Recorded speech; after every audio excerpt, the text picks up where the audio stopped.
네, 네, 네, 화면을 켜실 수 있는 분은 이렇게 화면을 켜고 참여해 주시면 좋을 것 같고요. 예, 저희 이제 교육정책 디자인 연구소 11월 정기 모임을 시작하도록 하겠습니다. 아직 시작도 안 했는데 벌써 뜨거운 주제로 또 소장님과 또 강사님께서 또 말씀을 시작하셔서 제가 바로 마이크를 넘겨드리도록 하겠습니다. 오늘은 그 별무리 학교 저희 이상찬 교장 선생님 모시고 별무리 학교 이야기와 또 교육과정 운영 또 여러 가지의 학교 이야기들을 한 1시간 이내로 듣고 그 뒤로 이제 서로 질의응답도 나누고 또 서로의 소감이나 생각들을 공유하는 시간으로 갖도록 하겠습니다. 네, 저희 큰 박수로 우리 이상찬 교장 선생님 환영해 주시면 감사하겠습니다. 오, 이상찬. 네. 이렇게 또 열렬히 환영해 주시니까 감사합니다. 오늘 또 오후에 사실은 그 여가부에서 하는 저 토론회가 좀 있었어요. 그래서 서울 갔다가 정신없이 왔습니다. 워낙에 우리 그 정책 디자인 연구소는 들이 많아서 제가 이거를 어떻게 해야 될까 좀 고민이 돼요. 그래서 아무튼 너그러운 마음으로 봐주시고 뭐 궁금하신 사항이나 질의가 있으시면 채팅창에 그때그때 올려주셔도 되고 이제 그렇게 진행하도록 하겠습니다. 제가 공유한 화면이 보이시나요? 네. 감사합니다. 일단은 대한교육의 관점에서 바라본 고교 학점제라는 제목으로 한 타임 나눠보고요. 질의응답이 없거나 그러면 제가 생각할 때 제도권에서 이것만큼은 좀 됐으면 좋겠다 싶은 게 중액교육과정 부분이거든요. 특히 혁신학교나 미래학교와 관련지어서 중액교육과정 가치나 역량교육과정을 어떻게 현실 속에서 좀 학교에서 실천할 수 있을지에 대한 이야기 두 번째까지 할 수 있을지 모르겠지만 아무튼 일단 학점제 부분부터 시작을 하도록 하겠습니다. 네. 학교 근황을 간단하게 좀 말씀드리고 1장에서는 MZ세대 학습법 그리고 그렇다면 그런 학생들에 대하여 교육의 방향은 어떠해요? 그렇기 때문에 별무리 학교가 발견한 것이 있는데 그것은 학점제였습니다. 그래서 이것이 우리 어떤 교육에 시사하는 바 그리고 대한교육에서의 학점제는 어떤 모습이었는지 아마 이곳에 계신 분들의 대부분이 제도권에 계신 분들이셔서 조금 이제 일반화 혹은 타당도가 좀 낮을 수는 있겠지만 저희 학교의 이야기이기 때문에 한번 이런 일탈도 해볼 수 있지 않을까? 그런 생각으로 한번 들어주시면 감사하겠습니다.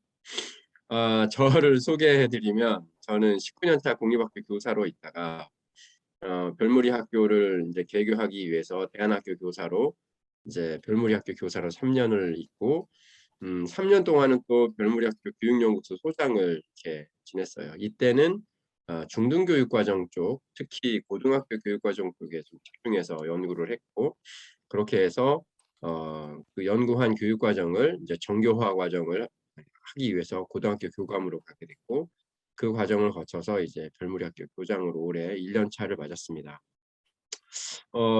어떤 이 5개의 시기 중 무엇이 제일 본인과 안 맞나요? 라고 보신다면 현재 하고 있는 별무리 학교 교장 역할인 것 같고요. 어떤 때 제일 신났나요? 라고 여쭤보신다면 3번째, 별무리 교육연구소 소장일 때. 우리나라의 온갖 좋다라고 소문난 학교 또 인력이 닿아서 만나볼 수 있는 분들 만나서 이야기하고 그게 정말 좋았어요. 그런 것이 저에게 좋은 자산이 되었던 것 같습니다. 결론적으로 약 한 29년 차 정도 교사로서 살아가고 있습니다. 별무리 학교 간단하게 소개하겠습니다. 왜냐하면 저희 학교를 좀 아셔야 조금 이제 이해하기가 쉬울 것 같아서 소개해 드릴게요. 사실은 2001년도부터 기독교 학교 설립 비전 나누기라는 현재로서는 좋은교사운동연합에 소속한 교사 선교회에서 비전 나누기가 있었고 2007년에 농림부를 상대로 별무리 전원마을 조성 사업에 대한 제안서를 냈고 15억의 지원을 받을 수 있게 되었습니다. 그래서 2012년도에 별무리 학교 초중등을 개교하게 됐고 2014년도에 인도 해외 이동 수업이 실시됐고 2015년도에 별무리 고등학교 건축이 완료되면서 고등학교가 시작이 됐죠. 그러니까 2015년도부터 본격적으로 고등학교가 시작되면서 학점제에 대한 논의를 하기 시작했습니다. 자세한 사연은 이따가 말씀드리고요. 별무리 학교 2017년도에 작성한 건가. 현재는 4기를 졸업했고 약 146명의 졸업생이 있습니다. 저희 전원 마을이고요. 약 3만 평의 부지에 초중학교, 고등학교, 기숙사 3동, 그다음에 북카페, 대운동장, 게스트하우스 등등의 시설을 갖추고 있습니다. 그리고 주변에는 다 이렇게 전원 주택가이고 여기에 사시는 선생님들은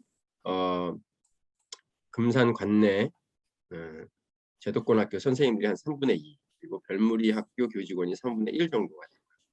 이게 첫 번째 지은 건물인데 22억 들었습니다.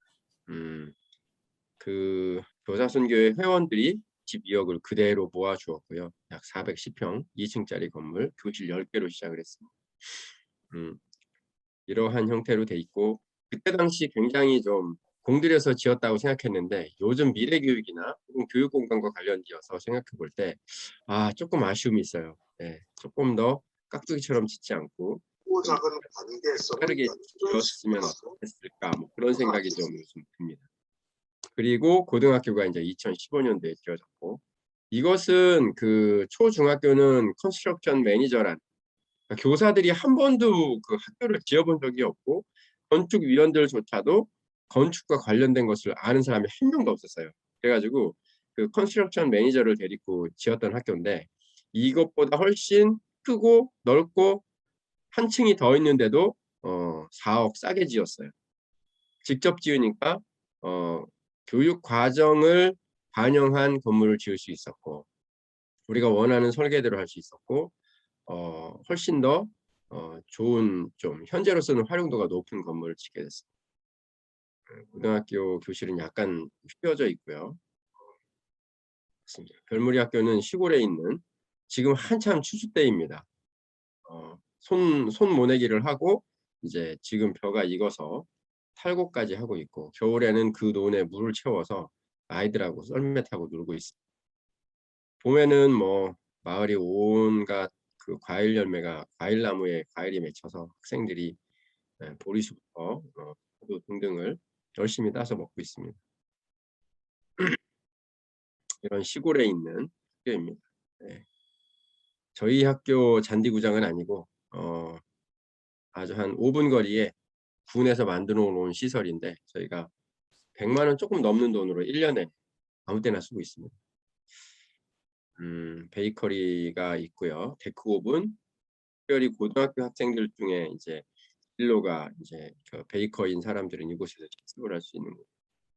최근에는 KBS 다큐원에서 새로운 학교가 온다라는 제목으로 저희 학교에 학생 중심 맞춤형 교육 과정이 아주 굉장히 집중적으로 제시가 되었고 미래 학교의 담론으로 여러 가지 담론 중에 학생 중심 맞춤형 교육 과정.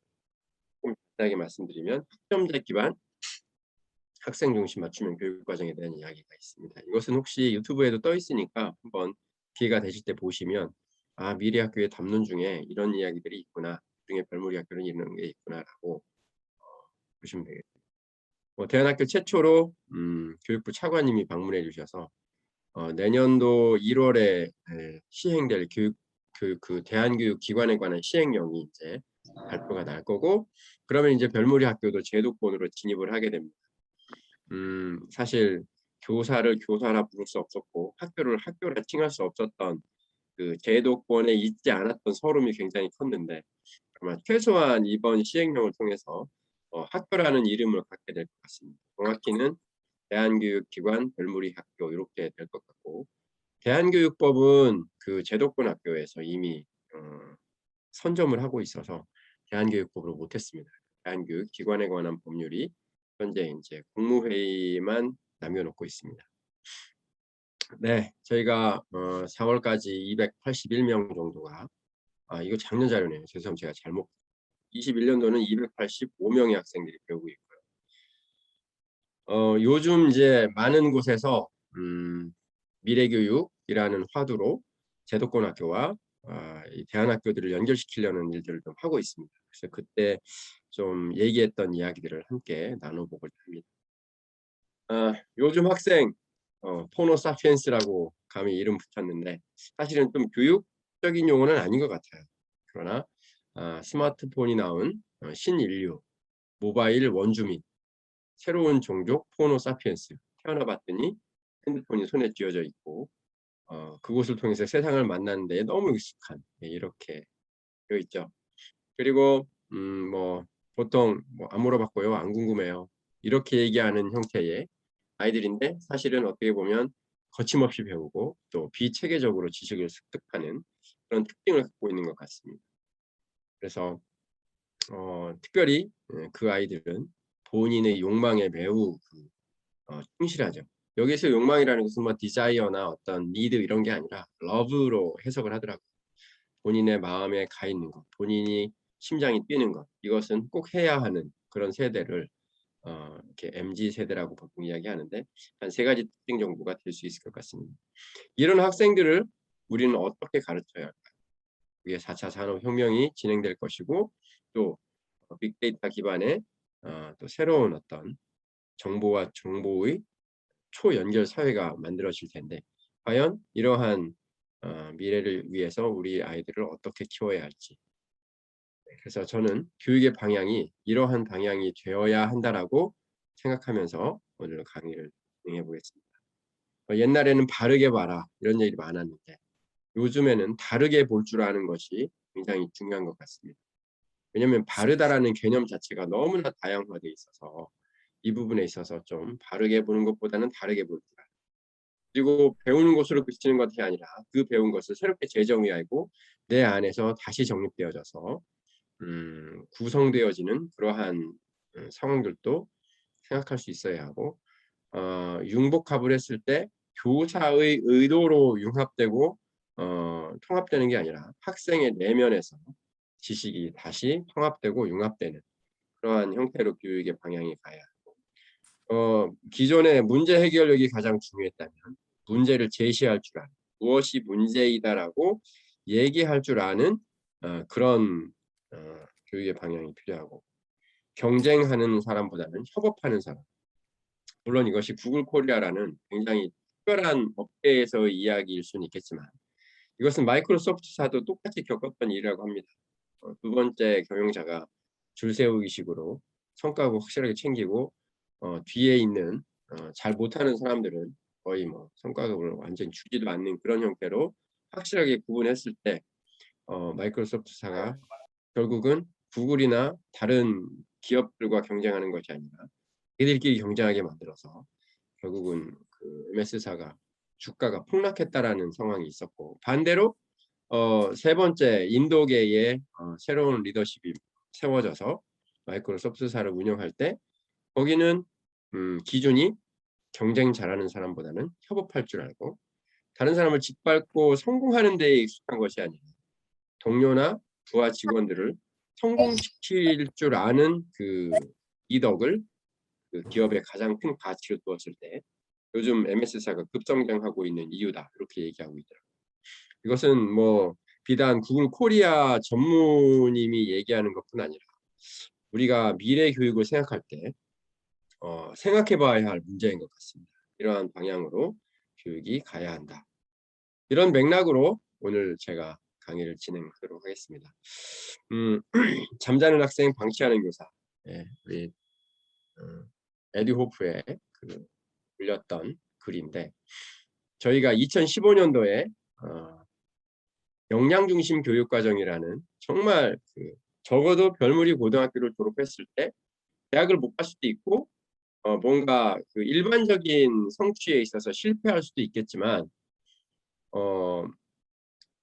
그러나 별무리만의 그 가르침을 한번 가르쳐보자 라고 진짜 열심히 준비해서 고등학교 교육과정을 열었는데 뚜껑을 딱 열었는데 결국은 아이들이 이렇게 엎어지는 거예요. 저희 학교 선생님들의 자괴감은 진짜 컸습니다. 왜냐하면 제도권이나 공립학교에 있던 선생님들이 나름의 뭐랄까요, 안정성 뭐 이런 것들을 다 포기하고 뭔가 교육다운 교육을 해보고 싶고 정말 내가 준비한 그 수업에서 아이들이 눈이 총총 빛나면서 나에게 집중해 주었으면 좋겠는데 아이들이 잠을 자는 거예요. 저희한테는 매우 심각했습니다. 그래서 2015년도에 1학기 딱 지내고 나서 이곳저곳에서 고등학교 선생님들을 중심으로 이렇게 할 수는 없다. 내가 뭐 교수 학습 준비를 잘 아는 것도 아니고 그렇다고 교수법이 뭐 훅신 것도 아니고 정말 성심껏 준비했는데도 아이들이 잔다. 아는 아이들이 잔다. 그래서 선생님들끼리 그래? 그럼 재워보는 사람, 아이들 재우고 있는 사람들 좀 모여봐. 그랬더니 이렇게 많은 분들이 모였어요. 그러면서 나도 재우고 있어. 내 수업에서도 애들이 자. 정말 너무 고민스러워. 나 솔직히 성실하게 했고 내가 교수법이 좀 부족할 수는 있겠지만 정말 최선을 다했는데 아이들이 자. 수학 선생님 하나, 둘, 세 분, 영어 선생님 한 분, 과학 선생님 세 분, 네. 국어 선생님 한 분, 또 기타 여러 선생님들이 모여서 얘기하기 시작했죠. 그때의 기억이 생생합니다. 우리 학교 이러다가 문 닫을지도 모르겠다. 뭐 우리가 무슨 여인숙도 아니고 애들이 왜 잠만 자냐. 그래가지고 정말 그때부터 2015년도 겨울방학, 2016년도 초까지 이 논의를 계속했습니다. 뭔가 대책이 없으면 우리는 학교를 문을 닫다. 그런 각오를 했고 그때 읽었던 책들이 정말 엄청나게 읽었습니다. 막 어떤 사례가 어떤 그 좋은 사례가 아이들을 안 자게 할 수 있을까? 교수법의 문제인가? 뭐의 문제인가? 하면서 계속 책을 읽기 시작했죠. 그리고 또 나누고 이 책에서 조금 저 책에서 조금 아이들을 빌려오기 시작했어요. 그러면서 선생님들이 조금씩 정리하기 시작했고 한 가지 결론을 내렸습니다. 우리는 3S였다. 이것을 3A로 전환하지 않으면 안 된다. 이 3S가 same space에서 same subject을 same speed로 가르쳤다라는 결론을 내렸습니다. 그래서 이것을 any space에서 any subject을 any speed로 배울 수 있도록 안 하면 아이들은 계속 잘 것이다라고 결론을 내렸습니다. 그러면 이렇게 그 3S에서 3A로 전환할 수 있는 조건이 뭘까라고 얘기하면서 이것을 바탕으로 가능한 방법을 찾기 시작했습니다. 그러면서 찾은 게 일단 핵심 역량 교육이라고 13개의 역량을 아주 촘촘하게 가르치겠다라고 작정했는데 10개를 버렸어요. 우리 너무 욕심냈다. 하지도 못하면서 할 수 있지도 않으면서 교육과정도 없으면서 특별히 역량 교육에서 진짜 힘든 건 역량이 뭐지에 대한 거였어요. 그리고 그래 이것으로 역량을 잡다. 그 다음에 문제가 그럼 이 역량은 어떻게 배양되지? 진짜 결정적인 문제는 이 역량이 그 학생들에게 길러졌다고 어떻게 평가하지? 진행하면 진행할수록 너무 힘들었던 거예요. 평가에서 그렇게 나왔습니다. 네? 그럼 왜 그래? 일단 너무 양이 많다. 그래서 핵심 역량 3가지. 사고력을 바탕으로 한 의사소통, 그리고 기관리. 이 3개만 하자. 그리고 6학년부터 12학년까지 있는 학교이기 때문에 6학년부터 12학년까지 이것을 전향적으로 배치하자. 반복 순환적으로 확대되게 하자. 그래서 이따 시간이 될지 모르겠지만 역량중심 교육과정을 학년에 맞게 배치를 합니다. 여기 있네. 표가 있네요. 7, 8, 이제 9학년이 인도에 가니까 빼고 10, 11로 해서 실용적 글쓰기 1, 2, 소프트웨어 1, 2, 토론 1, 2, 3, 인문학의 이해 1, 2, 무크, 논리적 글쓰기 1, 2 등등을 집어넣기 시작한 거예요. 그리고 수업을 담당자들을 넣어서 이 교육과정을 만들게 했습니다. 이런 것들을 하기 시작했고 교과 교육과정은 3S에서 same space에서 same subject을 same speed로 가르치지 않고 어떤 곳에서든지 어떤 교과를 어떤 준비성일지라도 배울 수 있게 하자라는 기준으로 갔더니 학점제인 거예요. 학점제. 그래서 학생들이 학점제를 선택할 수 있게 하자. 이렇게 해서 교과 교육 과정은 학점제를 기반으로 한 운영을 하자라는데 의견을 모았습니다. 그렇게 하고 2016년도를 2015년도 겨울방학 내내 열심히 준비했습니다. 진짜 열심히 준비했습니다. 그래서 2016년도에 학부모 총회 때 부모님들께 얘기했죠. 부모님들, 저희들이 진짜 열심히 준비했고 지금까지 우리 아이들이 이러이러했고 저러저러해서 모든 아이들이 배우는 학교를 만들기 위하여 학점제로 전환하겠습니다. 어쩔 수 없이 절대평가할 수밖에 없고 입시 교육을 포기할 수밖에 없습니다. 따라와 주십시오. 저희는 대부분의 학생들이 고1과 고2가 있었는데 2016년도에 고1 48명, 고2 48명 꽉 차 있었어요. 정원이. 그리고 이 아이들뿐 아니라 부모님들은 중학교 3년 과정을 마치고 올라온 분들. 그러니까 3년 정도면 우리의 말을 이해할 줄 알았어요. 별무리 학교가 이 시대에 왜 있어야 하고 그냥 판에 박힌 형태의 교육과정이나 이런 거로는 힘들고 입시교육 포기하고 모든 아이들이 배우는 학교를 만들어야 되겠다라고 얘기했을 때 정말 고2 학부모 48명 중에 20명의 아이가 빠져나갔고 고1 48명 중에 15명이 빠져나갔어요. 학교에서는 데미지가 진짜 컸습니다. 문 닫을 뻔하였어요. 저희는 진짜 학부모 교육도 잘했다고 생각했고 아이들 교육도 잘했다고 생각했는데 결국은 대학을 포기 못하더라고요. 사실 그때 논의할 때 우리가 학점제 할 것이냐 말 것이냐 맞춤형 교육과정 할 것이냐 말 것이냐를 전 직원에게 발언권을 줬어요. 그때 당시 박현수 교장선생님께서 한 명이라도 반대하면 하지 않겠다. 하지만 모든 아이들이 배울 수 있는 맞춤형 교육과정, 저희는 영어로 personalized curriculum이라고 이름을 지었어요. individualized도 아니고 differentiated도 아니고 차별화 교육과정이나 개별화 교육과정이 아닌 맞춤형 교육과정, 보통 테일러드 커리큘럼이라고 22 개정 교육과정에 나오던데 아무튼 저희는 퍼스널라이즈, 그 학생을 존중한다라는 의미로 맞춤형 교육과정을 이야기했고 충분히 부모님들도 이해할 줄 알았는데 못 하시더라고요. 너무 안타까웠어요. 그러나 뭐 어쩔 수 없죠. 그리고 교사들은 구황작물을 심어서라도 감자 캐먹고 옥수수를 쪄 먹으면서라도 아이들이 안 남으면 그 남아있는 한 놈이라도 가르치겠다라고 다짐했는데 우리가 그거 하려고 여기 오지 않았느냐라고 다짐했는데 옥수수를 심거나 고구마를 심는 사람은 아무도 없었어요. 학교는 사채를 빌려서 선생님들 월급을 줘야 됐죠. 몇 달을 그렇게 했습니다. 네. 그렇게 해서 현재 6년차 학점제를 진행하고 있고 학점제를 반대하던 우리 그 엔지니어링 컴퓨팅 전공하신 선생님께서 이 LMS를 만드셨어요. 지금 6년차 쓰고 있는데 이 LMS가 너무 그 별무리 학교의 학점제를 학점제답게 만들어주고 있는 것 같습니다.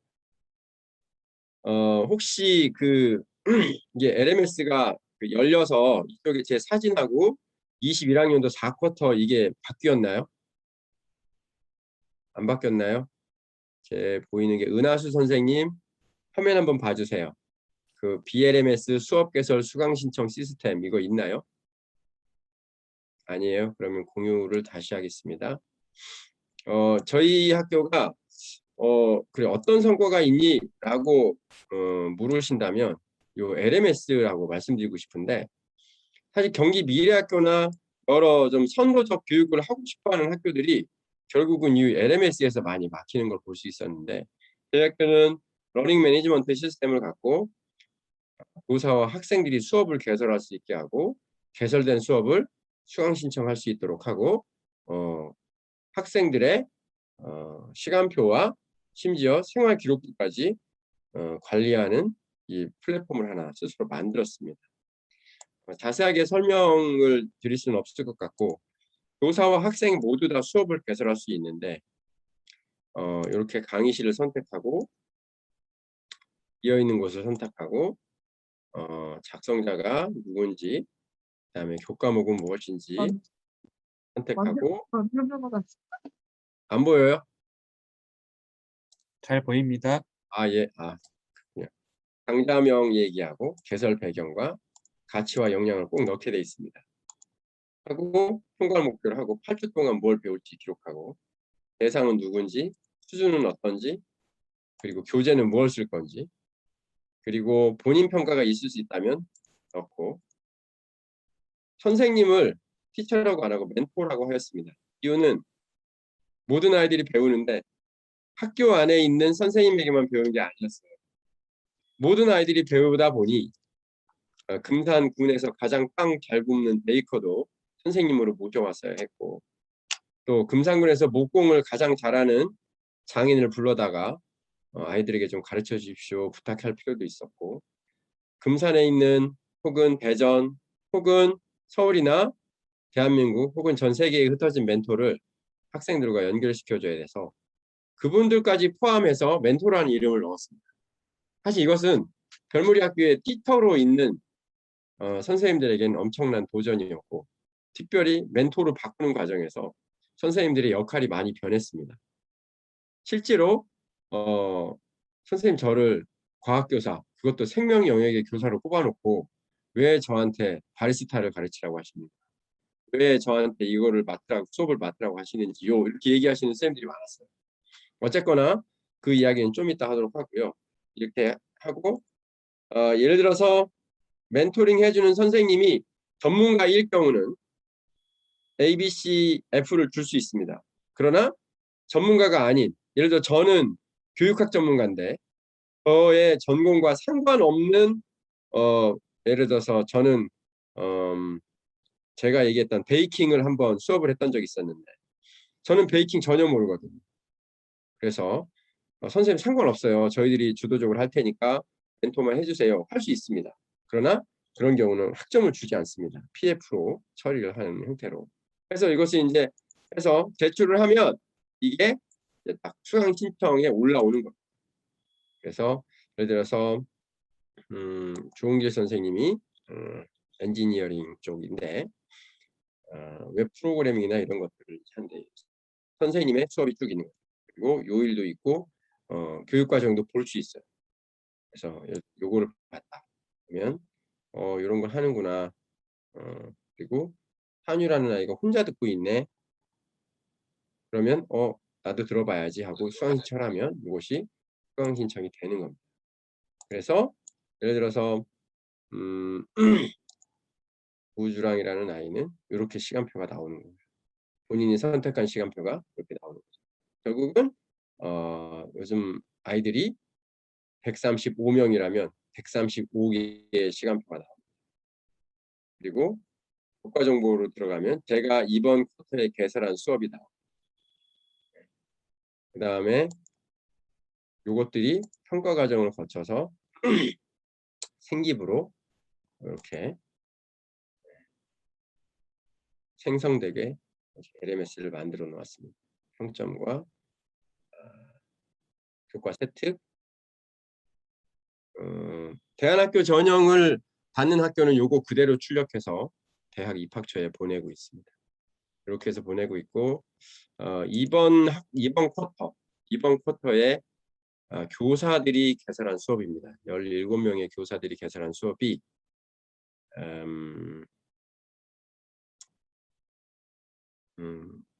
엄청했네요. 149과목을 했고 이제 그것에 좀 선생님 좀 더 배우고 싶어요. 혹은 선생님이 개설하지 않은 부분도 해줄 수 있나요? 이렇게 선생님을 설득했거나 외부 전문가를 쇼핑했거나 그런 사람들과 함께 개설한 수업이 학생이 개설한 수업이 200과목을 넘어서 287과목을 개설했네요. 4쿼터라서 프로젝트 형태가 많고 학생들 참여하는 수업이 엄청 많습니다. 저희 학교는 스페인어를 가르치는 쌤이 없는데 스페인어도 개설이 돼 있고 일본어, 중국어, 히브리어까지 배우고 있어요. 아무튼 아이들이 본인들이 원하는 것들을 이렇게 강사를 모셔오거나 해서 배우는 형태로 진행이 되고 있습니다. 이런 형태의 그 LMS가 저희 학교를 잘 지원하고 있죠. 이런 과정들이 있고 전형 검색하는 것도 있어요. 대안학교가 지원할 수 있는 대학은 뭐가 있는지 해서 연결해 주는 것이 있는데 이 부분이 저희 별무리 학교의 어떤 학점제를 있게 한 어떤 원동력이 된 것 같습니다. 보통 코로나 시기에도 아이들이 집에 있을 당시에 학생들은 약 180과목 정도를 개설을 했고, 선생님들이 180과목 정도를 개설했고, 학생들이 205과목을 개설했습니다. 이거는 학생들이 오지 않는 대면 수업 기간 중에 있었던 일이고, 올해 1쿼터 때 있었던 일입니다. 대면 수업이 아니고 원격 수업으로 전환했을 때 교사 개설 수업이 훨씬 많아졌어요. 보통 140과목인데 180과목으로 늘었고, 원격으로 진행했을 때 학생들이 개설하는 수업이 한 50과목 정도 누는 그런 효과가 있었어요. 그리고 아까 말씀드린 것처럼 학교 밖의 전문가들과 학생들을 연결시키는 멘토링 플랫폼이 필요해서 이것도 만들었습니다. 그래서 모든 선생님들 혹은 전문가들의 뭐랄까 프로필을 올려놓고 학생들도 올려놓고 학생들은 멘토 찾기라는 과정을 거쳐서 전문가를 검색해서 전문가에게 저에게 멘토링 해주세요. 제가 4쿼터에 이걸 배우고 싶은데 수업해 줄 수 있습니까? 이렇게 해서 하는 거죠. 지금 현재 서울에 계시는 기업가 정신 전문가분이 별무리 학교에 수업을 개설하셨어요. 그분도 멘토링 플랫폼에 들어와 계시는 거죠. 이런 형태의 많은 플랫폼이 필요했고, 저희 학교는 그 엔지니어링하고 컴퓨팅 잘하시는 분들이 계셔서 그런지 여기 이게 다 플랫폼이거든요. BMR 스쿨, BLMS, BMR 멘토링, BMR 버스, 캡, BMR 서제션, 클래스룸 이러한 플랫폼들이 학생들이 만든 앱으로 돼 있고 여기에 나오진 않았지만 별굽이라는 매점 협동조합 앱도 학생들이 만들어서 운영하고 있습니다. 아무튼 이런 형태의 교육들이 가능해진 것이죠. 몇 가지 좀 감동적인 어떤 프로젝트를 소개하겠습니다. 뭐랄까 인문학적 글쓰기 혹은 창의적 글쓰기, 논리적 글쓰기 등등을 배운 아이들이 12학년 제도권으로 따지면 고3 아이들이 이타적 자서전 쓰기라는 프로젝트를 통해서 마을 어르신들을 그분들의 삶을 듣고 그 사람들의 삶을 기록해주고 책으로 출판해서 선물해드리는 프로젝트를 진행한 적이 있었어요. 이것이 굉장히 반향이 컸고 특별히 이제 저희가 이곳 별무리 말고 원래 마을에서 처음부터 사시던 어르신이 있었는데 정말 힘겹게 살고 있었던 18에 시집 와서 새 아이를 낳고 남편은 또 일찍 이제 삶을 등져서 혼자 새 아이 키우면서 정말 힘겹게 살아가고 계신 분이셨는데 그래서 아이들이 처음에 접근했을 때 굉장히 배타적이었고 그랬는데 결국은 이 할머니와 친해지고 이 할머니의 이야기를 책으로 써서 이렇게 출판해 드렸는데 너무 좋아하시더라고요. 그러면서 자서전이 이타적이면 안 되나? 왜 이렇게 자서전은 이기적이지? 그런 생각을 하면서 아이들이 이런 걸 썼습니다.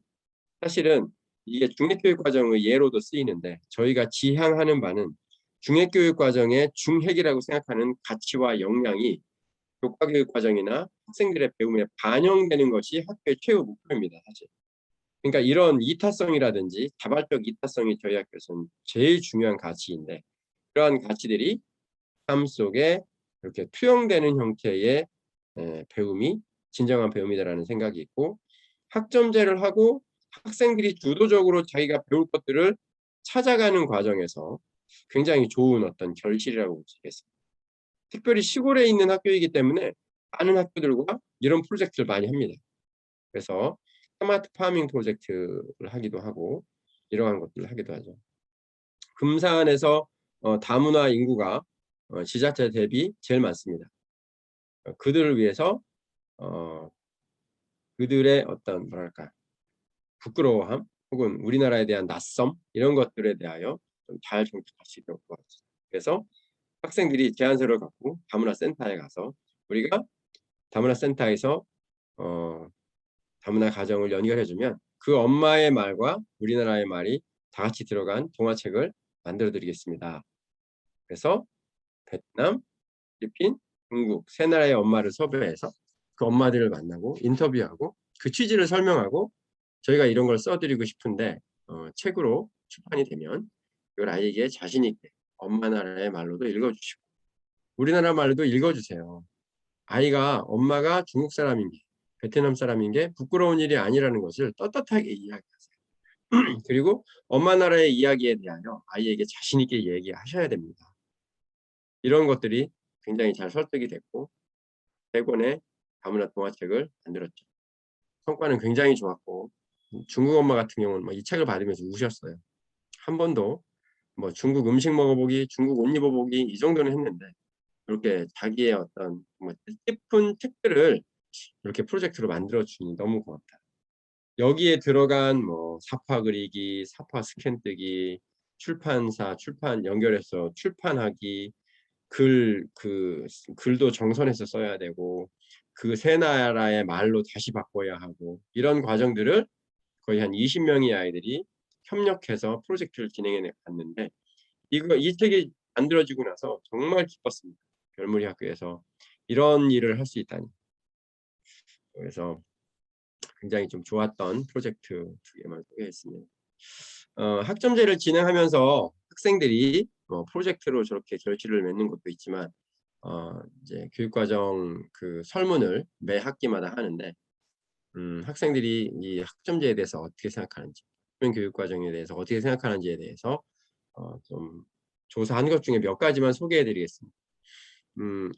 학생 개설 학점에 대해서 학생 중심의 다양한 교과가 개설되었다. 이것에 대해서 학생들이 이야기하였고 계획대로 진행된 알찬 내용의 교육과정이 왜냐하면 이게 약간 학생들이 그 뭐랄까 수업을 계획한다는 것은 굉장히 큰 의미가 있어요. 그리고 선생님이 개설한 수업은 교과 설명회를 통해서 제가 이걸 개설했고 앞으로 여러분들은 이러이러한 것들을 배우게 될 겁니다 라고 얘기하게 되는데 학생들이 개설한 수업은 무엇을 배울지 어떤 과정을 통해 배울지 심지어 평가가 무엇일지까지도 계획하게 돼 있거든요. 그러다 보니 학생들이 매우 알찬 교육과정이 되었다라고 이야기했고요. 학생 참여적 학습 형태가 많아졌고 아까 그 새로운 학교가 온다라는 인터뷰에서 얘기했던 학생은 정말로 그 모의 UN 회의에 대해서 해보고 싶었고 그랬는데 결국은 그 수업을 기다리고 있다가 여건이 맞았을 때 마침내 개설해서 너무 기쁘다 그런 얘기가 있었는데 배움을 디자인하는 것을 이게 꼭 교사들의 전유물로 생각하는데 저희가 학점제를 진행하면서 이 배움을 설계하는데 아이들이 함께 하는 것이 훨씬 좋구나. 그리고 사실 뭐랄까 책임을 서로 나누는 거죠. 네. 그러는 것이 있어서 굉장히 좀 좋은 효과가 있었던 것 같고요. 시행 동안 검토할 것이 잘 되었다. 그리고 진로와 진행에 직접적 도움을 받았다. 맨 오른쪽에 있는 학생이 저희 학교 제가 고2 때 이 아이 고2 때 제가 담임을 했었어요. 그때는 제가 교육연구소장의 자격으로 아이들을 담임했는데 4명의 아이를 담임했는데 저희가 선생님들이 그때 그랬어요. 교장, 교감, 심지어 연구소장님 담임하면서 우리와 함께 학생 중심 맞춤형 교육과정, 학점제 기반 맞춤형 교육과정을 잘 세워나갔으면 좋겠습니다. 이런 제안이 있어서 그때 연구소장임에도 불구하고 학생들을 맡아서 담임을 했죠. 그때 디저트 카페를 개업하고 싶다는 아이가 있었어요. 저는 야 그냥 이왕에 할 건 메인 디시나 빵을 굽지 뭔 디저트냐 그랬는데 그 아이가 지금은 굉장히 성장해서 이미 샵을 갖고 굉장히 잘 나가고 있는 샵이 됐죠. 지금 30도 안 됐는데 그렇습니다. 바로 오른쪽 사진에 있는 아이가 그 아이였어요. 제주대학교 옆에 개업을 했고 굉장히 잘 팔리고 있고 매번 레시피가 바뀌고 발전하는 걸 볼 수 있었고 특별히 또 저희 학교는 출구 전략으로서 오로지 대학으로밖에 이렇게 막 뭐랄까 가지 못하는 그 안타까움이 좀 있습니다. 왜 대한민국의 고등학생은 다 대학을 가야 되지? 저희가 그렇게 그 열심히 삶을 나누고 꿈을 나눴던 학부모님들조차도 상당수가 뭐 입시교육 안 해? 고등학교가 대학을 안 보내? 라고 했을 때 뭐 뒤도 돌아보지 않고 학교를 이렇게 떠날 수 있는 빌미였는데 상관없이 왜 우리나라 고등학생들은 다 대학에 가야 할까? 그런 고민들. 그냥 창업을 하면 안 되나? 아니면 대한대학이나 미래대학으로 가면 안 되나? 아니면 제3의 출구 전략은 없나? 이런 것들을 좀 고민을 하고 있습니다. 현재는 이제 1대 교장 선생님이 박현수 교장 쌤이신데 여기 계십니다. 이 박현수 교장 쌤이신데 몬드라곤 팀 아카데미와 함께 지금 제주도의 제주 캠퍼스를 세우려고 사실 이번 주 토요일이 팀 코치 과정이 시작됩니다. 그 몬드라곤 팀 아카데미에서 선생님 역할을 하시는 분들을 교수라고 안 하고 팀 코치라고 부르는데 그걸 1년 동안 진행을 합니다. 저희 학교는 그 몬드라곤 팀 아카데미라는 그 서울 캠퍼스가 있는데 그 캠퍼스와 MOU를 맺고 국제부 아이들이 이제 서울에 왔을 때 우리 학생들과 무엇을 논의할지를 이제 생각하고 있고 이런 것들도 여러 개의 선택지 중에 하나일 수 있는. 보통 미국의 미네르바 스쿨이 굉장히 그 파른 그 인기를 얻고 있는데 저희 학교하고 분석한 바로는 좀 더 뭐랄까 신자본주의적이지 않고 협동조합 중심이면서 가치를 지향하는 형태의 대학으로는 스페인에 있는 몬드라곤 팀 아카데미가 훨씬 좋은 것 같다라고 들을 해서 미네르바 스쿨 쪽은 너무 고자세이기도 하고 해서 그쪽과는 좀 논의를 안 하고 있고 몬드라곤 팀 아카데미와는 진행을 하고 있고 이미 합격한 아이도 있어요 저희 학교에. 그리고 국제부는 지금 전형이 진행 중이어서 몬드라곤 팀 아카데미의 국제부에도 지원해서 아이들이 좀 다양하게 꿈을 펼쳐 나갈 수 있는 출구 전략들을 생각을 하고 있습니다. 정리하겠습니다. 대한교육의 관점에서 걸어온 고교 학점제 모두가 배우는 시스템이어야 인구 절벽의 시대에 버릴 아이가 없는 거죠. 너는 4등급, 너는 5등급이니까 서울에 있는 대학은 가지 마. 이렇게 할 수 있는 시스템이어서는 안 된다. 사람이 소고기도 아니고 등급 매겨서 누구는 인서울, 누구는 지방대, 누구는 어디 이거는 아닌 거죠. 그런 것과 상관없이 모두가 배우는 곳이 학교여야 하고 배운 만큼 성장해야 한다. 배우기는 열심히 배우는데 아무 성장도 없고 그의 삶에 아무 의미도 없는 배움을 하지 말고 배운 만큼 성장하는 과정을 원했는데 저희들이 평가하기에는 정말 아이들이 쑥쑥 성장하는 것들을 많이 볼 수 있었습니다. 그리고 어떤 교육의 주도권이 교사에게만 있는 게 아니라 학생과 함께 만들어가는 학교로서 학점제 역할은 굉장히 컸다. 그리고 재밌는 건요. 아이들이 수업을 이렇게 자기 주도적으로 자기들이 디자인하면서 학습을 하다 보니 요즘 이제 슬슬 학생 자치나 교육 공간 또 학교의 내규 이런 것에 대해서도 슬슬 손을 들기 시작합니다. 선생님 이거 좀 잘못된 것 같아요. 이거 다시 바로잡아야 할 것 같아요 라고 얘기하는 거죠. 그래서 사실은 학교가 여러 요소들로 이루어져 있잖아요. 그래서 의 문제, 인권의 문제 이런 것까지 함께 얘기가 되는 것이 있어서 굉장히 발전적으로 보고 있습니다. 그리고 마지막으로 교사의 다양한 역할이 정말 필요했어요.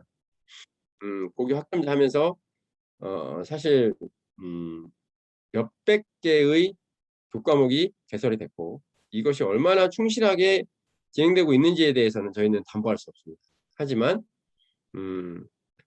아이들이 배우고 싶다면 아이들이 그것에 관심이 있다면 과감하게 교사가 전문가를 연결해주고 안 된다면 학점은 줄 수 없지만 내가라도 한번 너희들 공부하는 걸 지켜보고 저는 지금 자치에 임원을 했던 학생들과 별무리 학교에 자치를 어떻게 바꿔갈지를 고민하고 있거든요. 얘들의 요구는 뭐냐면 경기도의 이후 학교 연결해 주세요.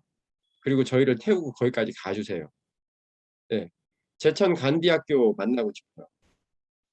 저는 그러면 거기 교장 선생님이나 연구소장님께 전화해서 우리 아이들이 이런 필요가 있고 자치의 임원들을 만나고 싶은데 우리가 가서 만나면 안 되겠습니까? 문사항은 이러이러한 것입니다. 제가 아이들 태우고 가겠습니다. 가능할까요? 이거 섭외해주고 아이들 따라가서 행사 갖는 거 지켜보고 있다가 다시 태우고 오는 그게 역할인데 다양한 역할이 필요하고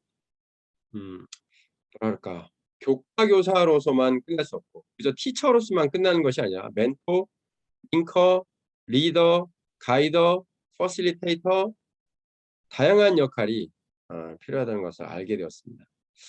물론 별물학교 선생님들이 드라이브가 엄청 걸립니다. 생각해 보세요. 1인 2역, 3역을 해야 되는데 그래서 학교는 이 선생님들을 어떻게 쿨링을 시켜야 할지가 가장 관건입니다. 그래서 1쿼터 끝나고 일주일 쿼터 방학을 줘야 되고 2쿼터 끝나면 여름방학, 3쿼터 끝나도 열흘 정도는 쉬어야 됩니다. 4쿼터 끝나고 겨울방학인데 선생님들이 잘 쿨링될 수 있도록 이 텐션을 계속 잘 유지하는 것이 저희 학교의 관건이 되었죠. 아무튼 대한교육에서 바라본 고교 학점제는 이랬고 실천해본 6년 차 실천해본 어떤 학점제의 여러 가지 그 방향성 혹은 양상 등등에 대하여 말씀드렸습니다.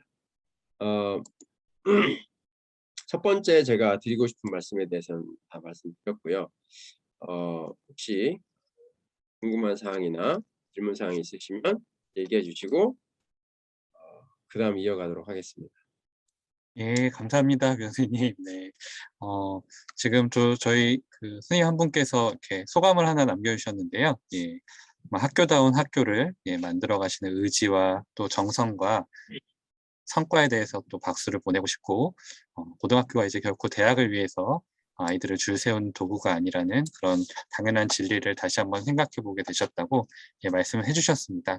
네, 그러면 이제 이 학점제와 관련해서 뭐 소감이라든가 좀 더 궁금하신 게 있으신 분은 음소거 해제하시고 말씀해 주시거나 채팅창에 남겨주시면 이 부분에 대한 논의를 좀 이어가고 두 번째 주제를 또 들어가면 좋을 것 같습니다. 제가 먼저 하나 좀 질문을 드리면 아까 그런 그 학생 중심 교육 과정의 다양한 사례들을 말씀해 주셨는데 그럼 이 수업 개설의 어떤 범위라든가 한계 이런 것들이 좀 있는지 아니면 그런 것 없이 그냥 아주 자유로운 것인지 좀 궁금한 게 하나가 있고요.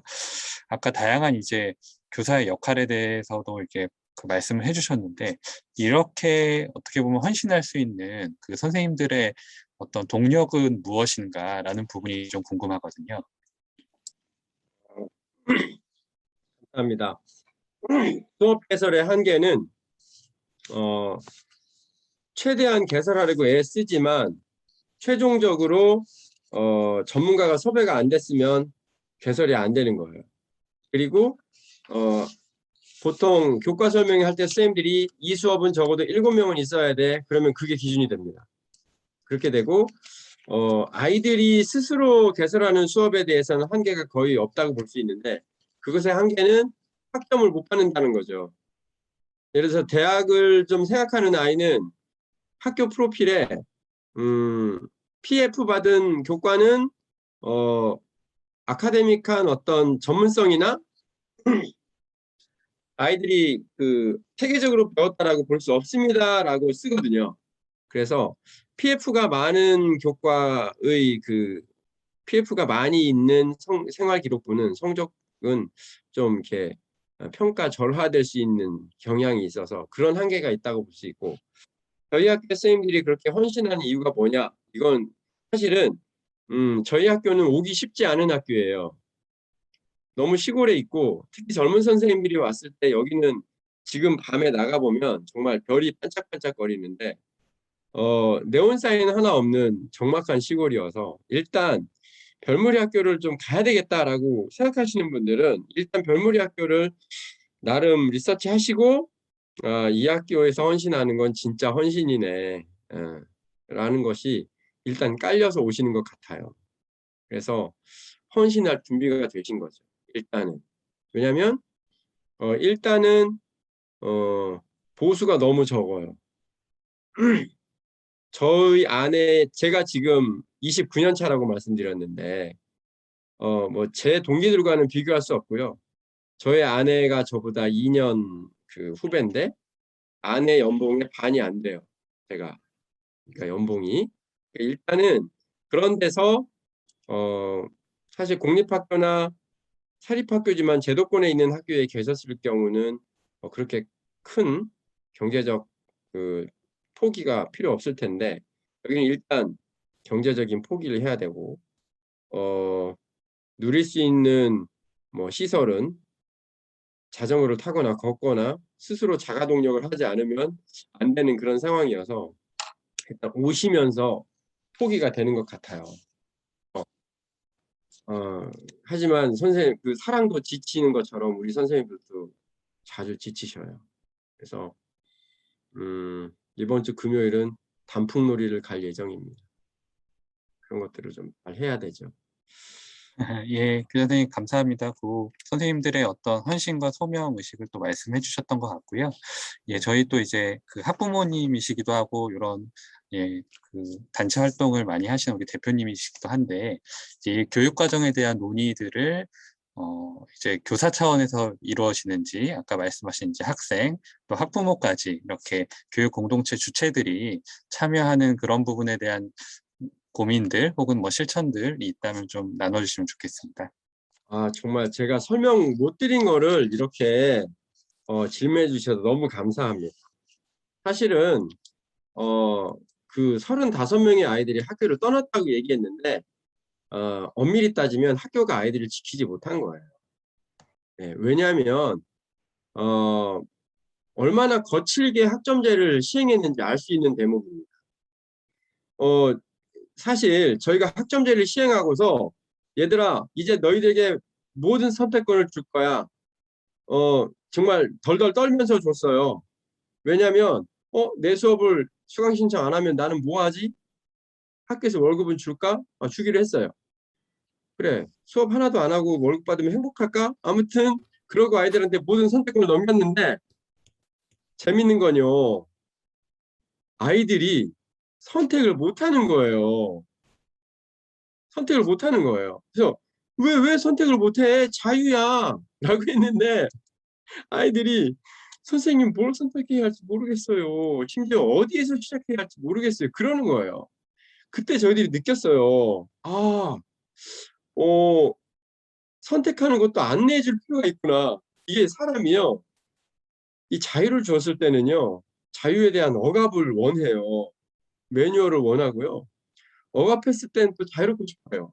참 인간이 복잡해요. 그래서 사실은 그 이후에 저희가 그걸 깨닫고서 우리가 이거는 지키지 못한 거다. 더 친절했어야 하고 이 논의에 아이들과 학부모를 불러들였어요. 지금의 안목이라면 할 수 있을 것 같은데 그때는 그럴 만한 여유가 없었어요. 왜냐하면 너무 아시겠지만 이 교육 현장이 너무 빨리 지나갔고 저희는 너무나 시급했고 그래서 요즘 학점제나 새로운 시도를 하려는 학교에게 이제 저는 그렇게 얘기하죠. 정말 친절하게 설명하고 기다려주고 최대한 자세하게 안내해줘야. 사실 저희가 입시교육 포기했다고 했는데요. 진짜 반전은 그 아이들이 3년 후에 대학을 너무 잘 갔어요. 네, 너무 잘 갔어요. 사실 생각해 보십시오. 그때 그 학교를 나갈 수밖에 없었던. 왜냐하면 2016년도 3월 한 달 내내 한 과목의 수업도 개설이 안 됐고 1시간의 수업도 진행이 안 됐어요. 선생님들은 정말 안절부절 못했고 아이들도 계속 그랬는데 그때 갈 수밖에 없죠. 무슨 학교가 수업을 안 가르쳐. 그리고 나갔죠. 근데 정말 대조되는 건 그 아이들은 많이 실패했어요. 네, 많이 실패했어요. 그 아이들이 경쟁이 익숙지 않았던 아이들이었고 학원식 교육을 의존할 수밖에 없었는데 중학교 내내 프로젝트 중심의 활동 중심의 이런 것들을 했는데 고등학교 체제가 안 맞는다고 나가서 입시 교육이나 이런 걸로 전환하는데 매우 어려웠을 것이고 애들이 재수, 삼수, 심지어 사수에서 대학을 간 아이들이 허다했어요. 아무튼 그게 있어서 좀 참 감이 있었고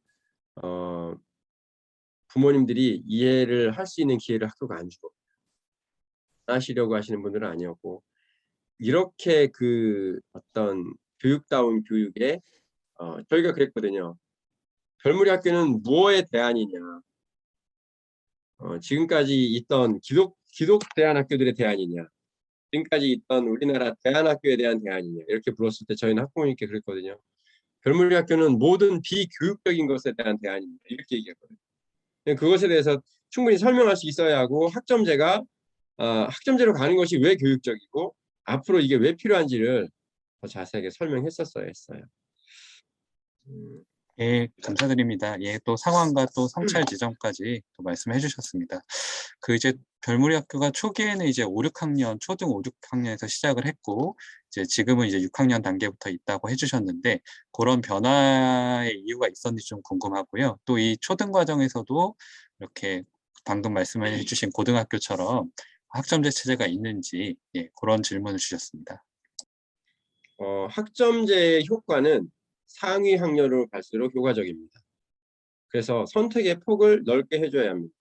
2015 개정, 2022 개정도요. 이게 나와 있어요. 사실은.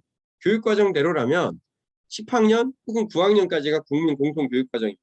그리고 그 이후부터는 선택하게 돼 있는 거예요. 사실은.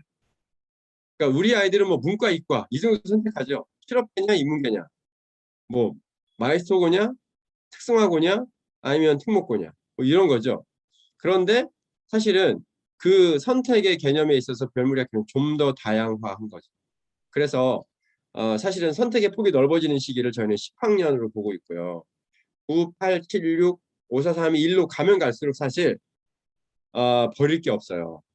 그래서 저희는 6학년, 7학년, 8학년 세 개 학년은 앞으로 무언가를 선택하고 이렇게 디자인하는 역량을 키우는 데 집중하고 있습니다. 그래서 역량 수업이라는 것이 6, 7, 8학년에게는 좀 달라요. 그래서 앞으로 본인이 무엇을 배우고 싶고 무엇을 선택해야 할지를 연습을 합니다. 저희가 학점제 하면서 가장 힘들었던 게 왜 어떤 아이가 어떤 과목을 배워야 할지 못 고르는지 잘 관찰해 봤더니 내가 누군지 자기 파악이 안 된 아이들이 어떤 교과를 배워야 할지 머뭇거리는 것을 발견했어요. 근데 사실은 이게 발달 단계에서 초등학교 때는 사회성이 발달하면서 너를 발견하게 되고 이 확장시키는 과정이 있고 그다음에 중학교 때는 사춘기를 계기로 자기 정체성이 분명해지잖아요. 그러면서 고등학생이 되면서 자기 어떤 전공 영역이나 이렇게 내가 평생을 이렇게 뭐랄까 갖고 가고 싶은 것들을 선택할 수 있게 되는데 이게 그때그때 안 되었거나 그냥 지체된 아이들일수록 고등학교 때 뭘 선택해야 하지? 내가 뭘 좋아하지? 나는 어떤 때 행복하지? 모르더라고요. 그래서 6, 7, 8학년에게 집중된 거는 바로 그런 것들을 연습해보게 하고 자기 정체성을 인식하게 하는 것들을 교육과정에 넣어서 하고 있고요. 그래서 거의 제도권 교육과 똑같고 6, 7, 8학년에게 중요한 건 선택보다는 페다고지라고 생각했어요. 왜냐하면 버릴 게 없기 때문에. 정말 버릴 게 없어요. 모든 교과목이. 그래서 페다고지에 집중합니다. 교육의 내용을 어떻게 효과적으로 전달할지에 집중을 하고 있고요. 학점제가 되면서 사실 페다고지는 그렇게 중요하지 않게 됐어요. 심지어 페다고지조차도 아이들이 선택하는 것이 학점제이기 때문에 그래서 그런 것들이 있어서 이후에 질문하신 뭐랄까 초등학교 그 뭐죠?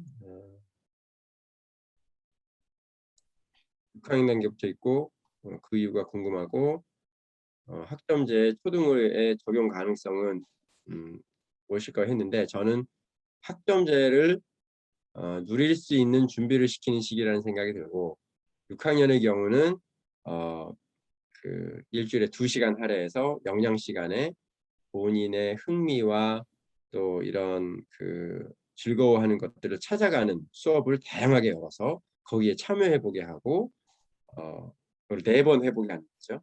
4쿼터니까. 그리고 워낙 좋으면 2쿼터씩 2번 할 수도 있고 그런 식으로 하고 있고 그래서 학점제는 지금 중2까지 내려왔다고 하는데 그건 사실 약간 맹목적인 것 같고요.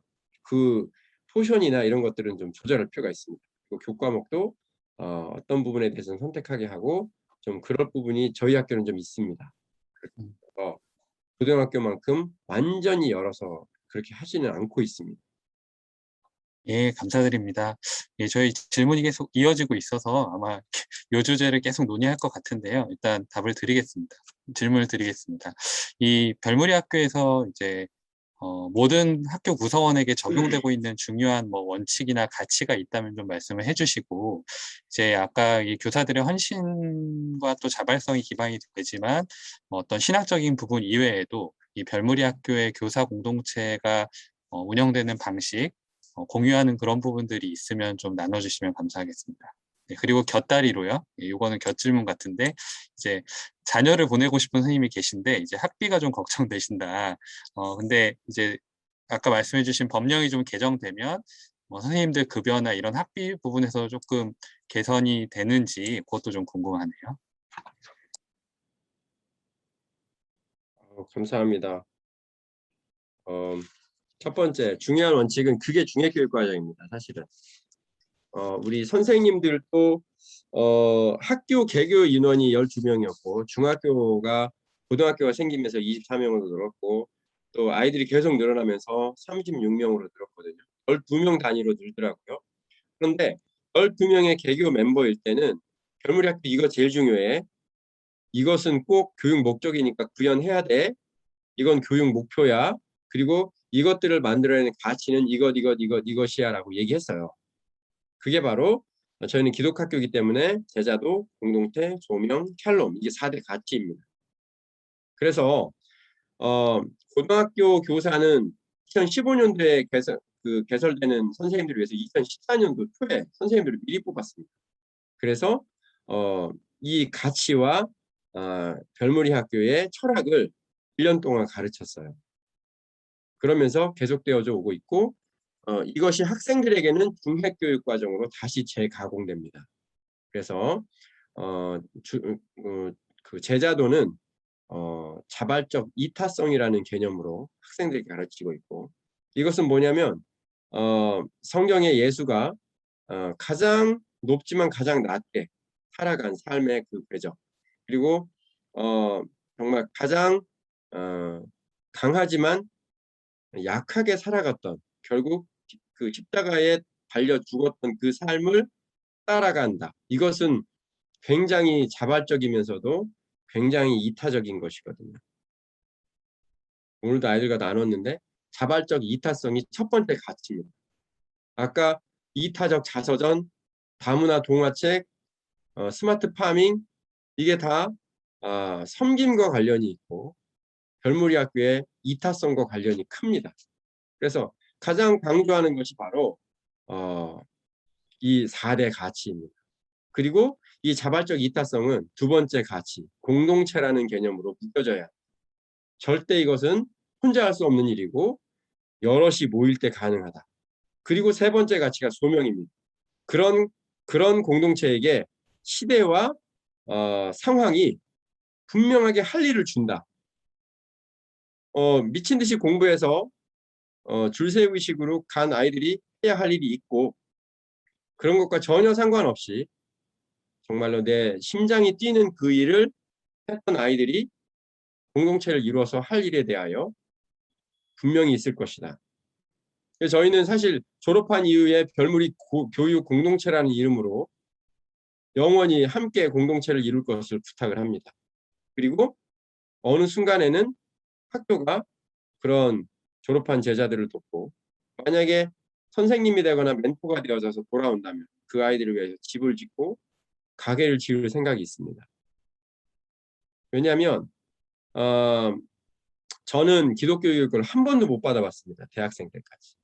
그런 사람이 지금 기독교 교육을 하고 있어요. 이 4대 가치, 자발적 이타성, 공동체적으로 해야 하고 그것은 분명히 그럴 때 절대자가 할 일을 줄 것이다. 그게 소명이고 그렇게 그것이 개인과 공동체에게 구현될 때 마침내 샬롬, 평화가 임한다. 저희 학교 표현으로는 하나님의 나라가 임한다 라고 생각하고 있거든요. 이 4대 가치가 저희 학교가 있는 이유입니다. 옆에 사사학교도 있고 간디학교도 있고 레드스쿨도 있고 전국에 저희보다 훨씬 먼저 대안교육을 시작한 여러 학교들이 있는데 그 학교들과 별무리 학교가 뭐가 다르냐라고 한다면 우리는 이 4대 가치가 다르다. 예. 그래서 이것이 저희에게 매우 중요한 원칙입니다. 선생님들에게도 중요하고 힘겹지만 내가 1년 더 해야지라고 마음을 다잡는 원칙이 바로 요 4대 가치입니다. 그리고 교사 공동체에 대해서 물어보셨는데 저희는 전문학습 공동체 8개 팀이 모이고 있는데 이것도 힘겹게 만들었습니다. 왜냐하면 처음에는 잘하는 선생님들은 너무 잘하는 거예요. 저희가 처음에 내세웠던 카피라이트가 뭐냐면 교사가 교육과정이다. 이걸 내세웠어요. 정말 자신 있었거든요. 그런데 뚜껑을 열고 보니 개인차가 너무 큰 거예요. 그리고 그 선생님이 만약에 혹여나 힘들어져서 교직을 그만두거나 우리 공동체에 함께할 수 없어졌을 때 그 영역이 사라진다라는 위기감을 느꼈어요.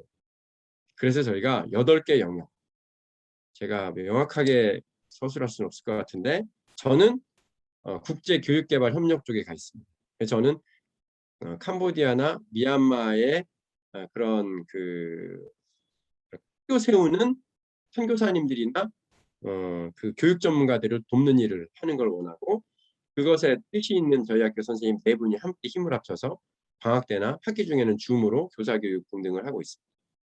또 교과 멘토링 쪽으로 그다음에 학습 코칭, 회복적 생활교육, 그다음에 PBL, 프로젝트 베이스드 러닝, 그다음에 저희 학교의 세계관과 가치 역량, 그다음에 문화 예술 쪽 2가지 영역 모르겠어요. 기억이 안 나는데 8개의 배움 공동체가 있고 의지를 들여 한 달에 2번씩 만나고 있습니다. 매년 300만 원씩 주고 있고요. 400만 원씩 주다가 좀 여유가 있다 그래서 300만 원으로 줄였고 이 300만 원은 그냥 자기들끼리 밥 먹어도 돼요. 그냥 식사만 해도 되고 차만 마셔도 되고 그냥 어떻게 써도 상관없어요. 네, 그렇게 해서 매년 2,400만 원을 떼놓고 마음껏 책 사보고 근데 선생님들이 정말 훌륭하세요. 먹고 놀지만 않아요. 네. 학습 코칭반은 자격증 따러 막 엄청 다니고요. PBL 반은 김한희 대표니 우리나라에서 PBL 또 리얼 월드 러닝 같은 것에 관심 있는 그런 저서 그런 거 관련 있는 사람들을 불러다가 강의 듣고 막 엄청 열심히 하더라고요. 네, 그런 것이 있어서 그게 계속적으로 전이 되고 전승되고 그리고 리더는 3년을 꼭 해야 되고 저는 리더고 3분의 멤버가 있는데 그 3명은 1년씩 돌아다닐 수 있어요. 한 해는 교육개발 협력 쪽에 있을 수도 있고 그 다음 해는 PBL 쪽에 갈 수도 있고 그 다음에는 학습 코칭 쪽으로 갈 수도 있고 이렇게 해서 전문성을 좀 갖추기 위해서 애쓰고 있습니다. 그리고 학비가 네, 맞아요. 비싸요. 초등학생은 98만 원인가 되고 중학생이 120만 원, 124만 원, 고등학생이 127만 원이에요.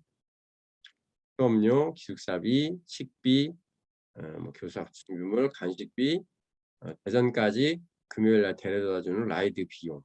그래서 그 정도인데 한 달에 그렇게 되는 건가요? 한 달에 그렇게 됩니다. 한 달에 그렇게 되고 물론 저희가 한 그 금액의 20% 정도를 장학금으로 줘요. 30명 정도 주고 있는데 신청하면 거의 줍니다. 아직 저희가 그 후원자를 많이 모으지 못했고 1,004명을 모으는 게 목표인데 현재는 한 매달 별무리 교회에서 300만 원 주는 걸 포함해서 한 600만 원에서 700만 원 정도가 매달 후원이 돼요. 1,000원씩 후원하시는 분들이 있거든요.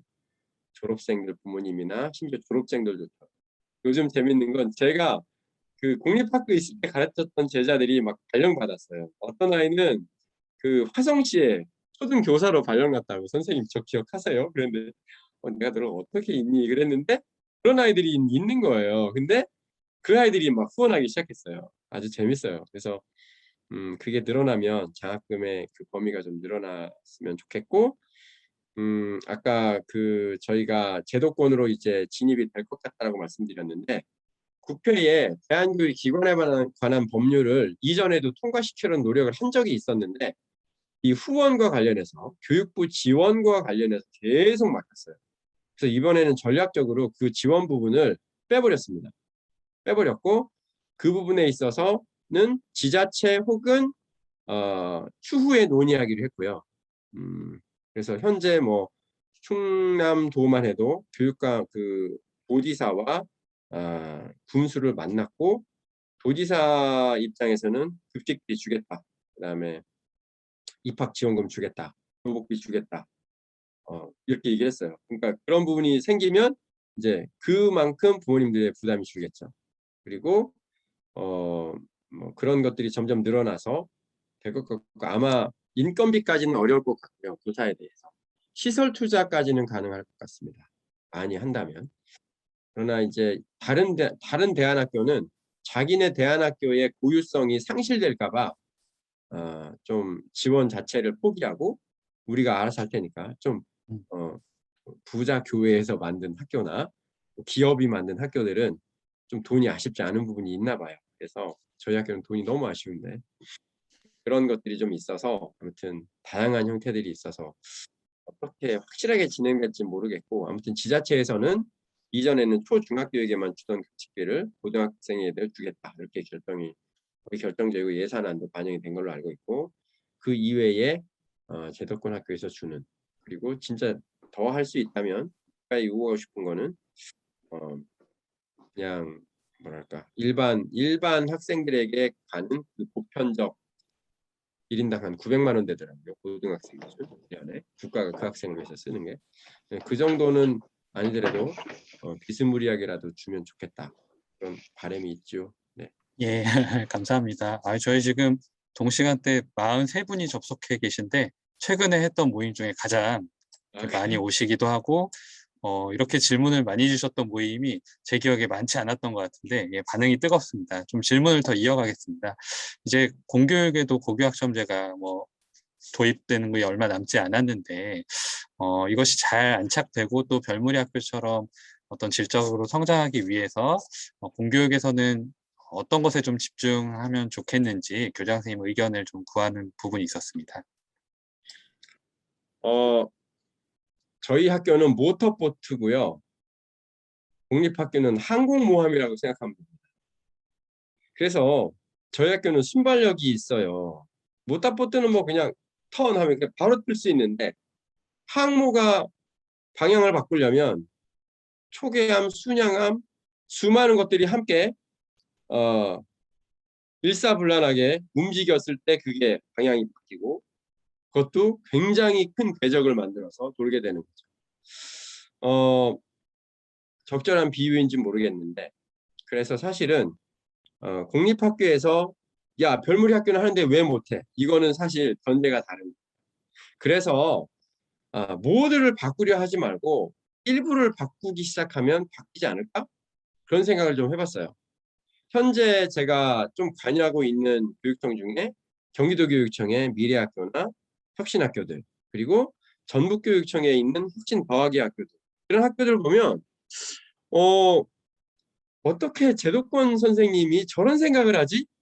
진짜 제가 거기 갔을 때 와 내가 컨설팅 못하겠다 하고 느낄 만큼 너무 열정적이고 혹시 내가 컨설팅 잘못하면 어떡하지? 라고 두려울 만큼 열심히 하시는 분들이 있었어요. 진짜 보석같이 귀한 분들인데 있어요. 그런 분들이 제도권에도. 그래서 그런 분들이 뭔가 하려고 할 때 판을 깔아주는 형태로 가면 좋지 않을까 그런 생각을 좀 해봤어요. 이게 모두 다 동기에 바꾸자. 뭐 모두 다 어떻게 해보자. 이거는 지역성, 학교의 특성, 교사의 여러 가지 여건들을 전혀 고려하지 않은 정책이라는 생각이 들어서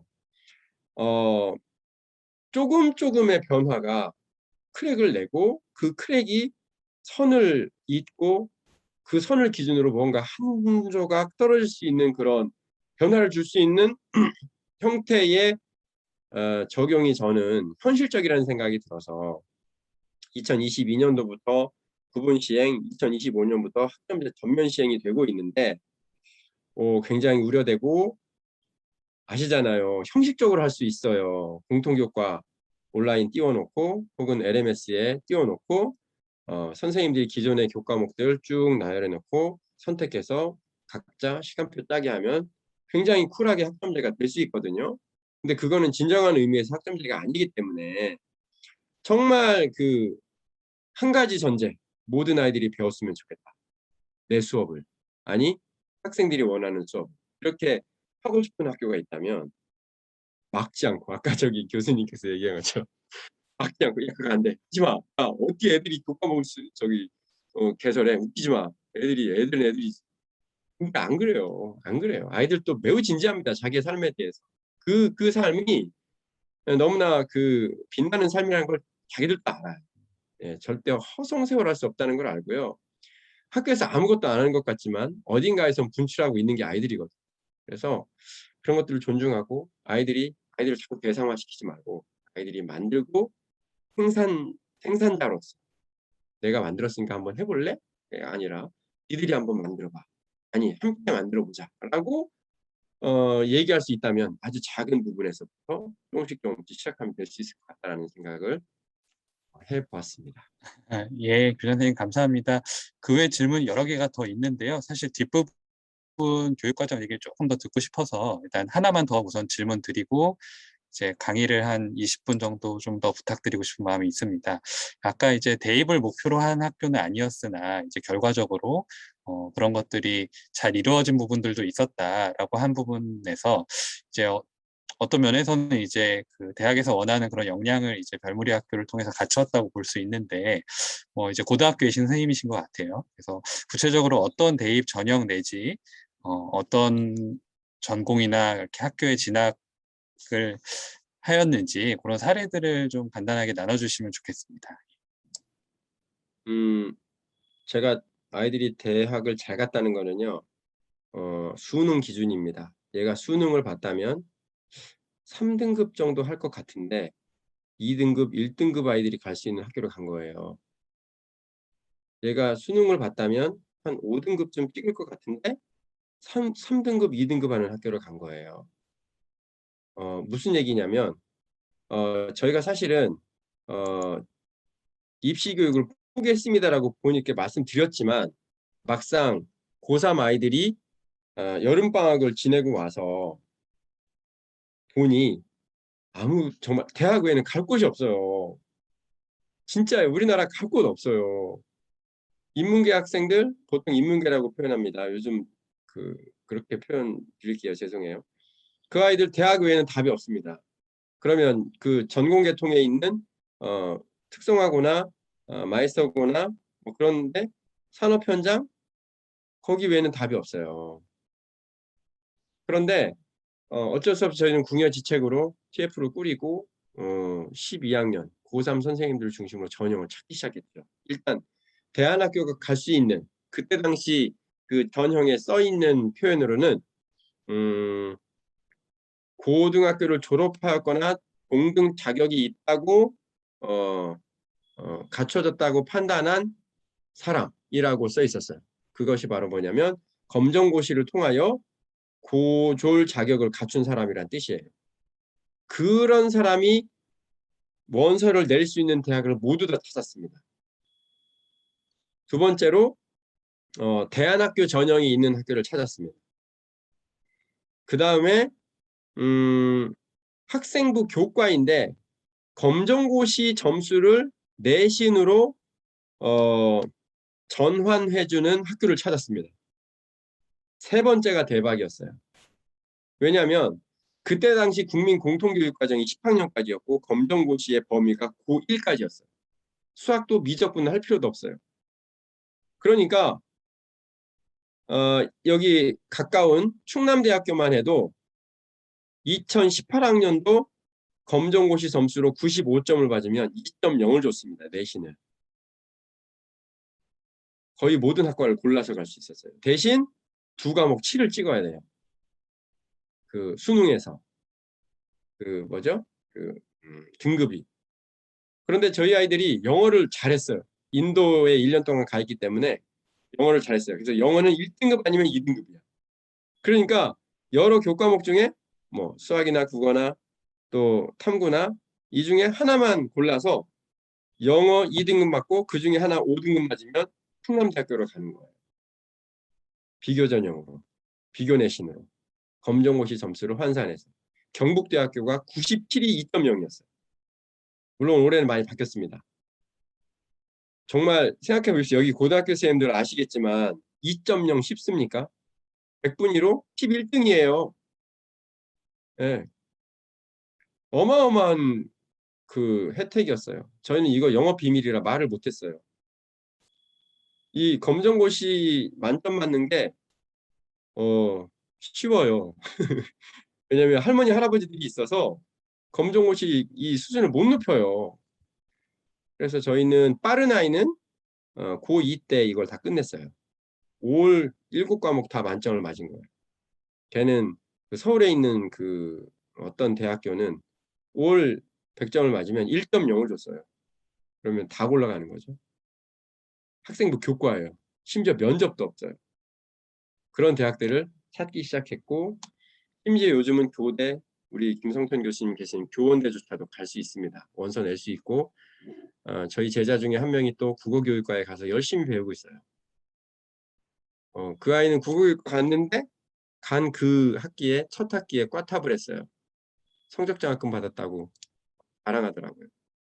그런데 그런 예들이 좀 있고 첫 해 아이들이 첫 1기 졸업생이 28명이었는데 그중에 13명이 인서울을 했어요. 그러니까 기적이었어요. 기적. 진짜 기적이었고 선생님들이 아이들이 쓸 수 있는 전형을 찾고 저가 그때 교감이었는데 저는 입학처를 정말 닳도록 돌아다녔습니다. 우리 아이들 좀 봐주십시오. 우리 아이들 원서 집어던지지 마세요. 우리 아이들 생기부 좀 봐주세요. 자소서 좀 의미 있게 봐주세요. 진짜 열심히 하셨습니다. 그런 걸 좀 어필을 했고요. 아무튼 그랬습니다. 예, 변호사님 감사드립니다. 혹시 이제 요 학점제 해주신 부분도 괜찮고 아니면 그 외의 부분 혹시 별무리 학교에 대해서 더 이렇게 좀 전달해 주시고 싶은 이야기가 있으시면 한 10분, 15분 정도 더 가능하실 것 같고요. 아니면 이렇게 질의응답으로 이렇게 해결해 가는 게 좋겠다 싶으시면 그렇게 이어가셔도 좋을 것 같습니다. 네, 저희 학교에 뭐 뭐랄까 그 중해교육 과정이 10분, 15분에서는 안 되고요. 2시간짜리를 제가 막 줄여서 해볼까라고 마음을 먹고 있었는데 아무튼 잠깐만 맛배기로 좀 제가 보여드릴게요. 네. 중해교육 과정 중에 역량교육 과정을 저희가 가치와 역량이 중해교육 과정이라고 말씀드렸잖아요. 그 중에 역량교육 과정에 대하여 잠깐 말씀드려요.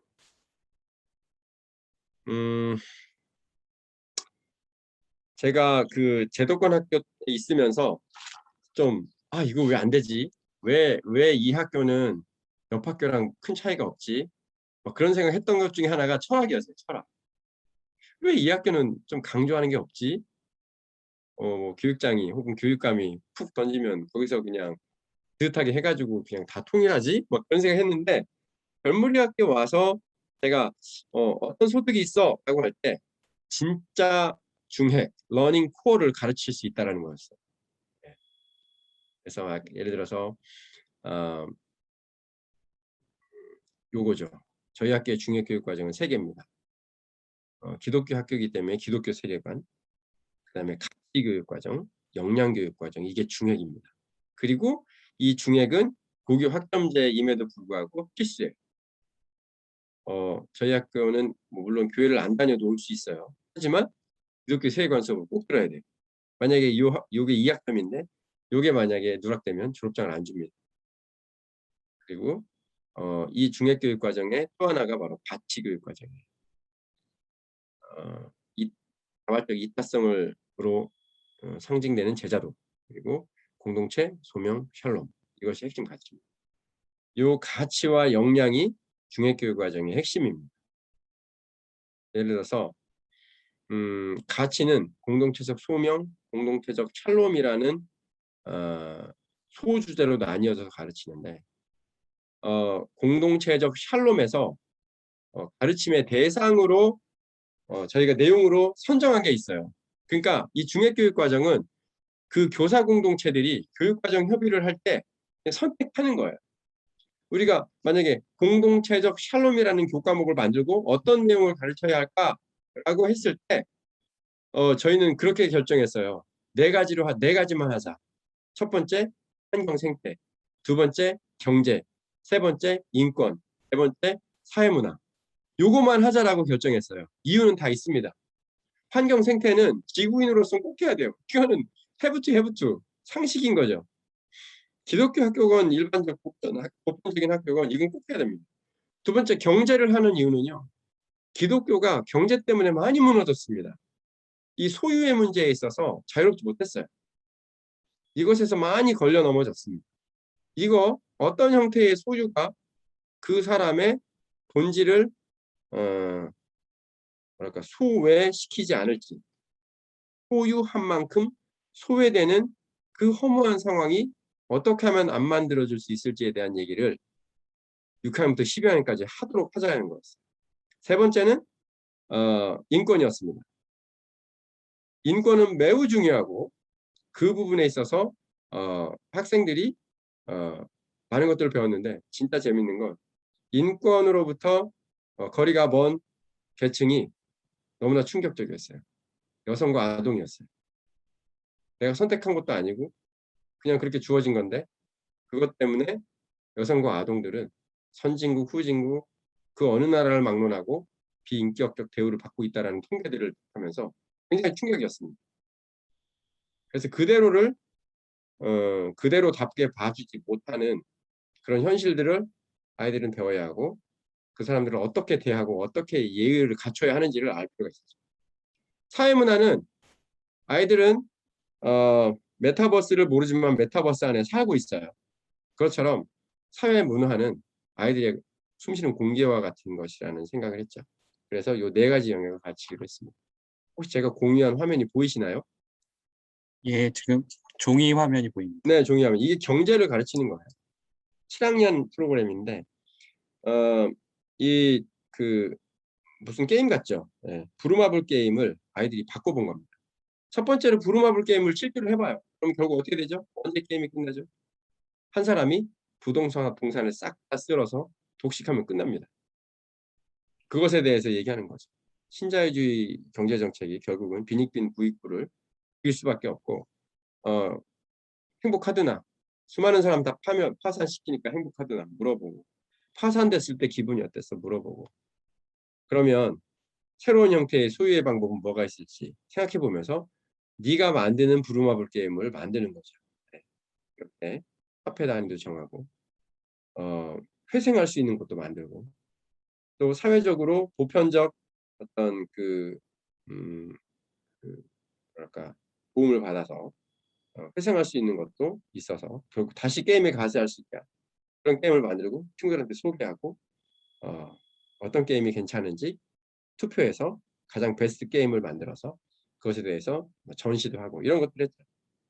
이렇게 7학년 때 경제 개념을 배운 아이들이 8학년 때는 실제적으로 공유경제의 삶을 살고 있는 지역이나 사례들을 연구하고 그렇게 배운 아이들이 고등학교에 와서 이제 협동조합을 만드는 겁니다.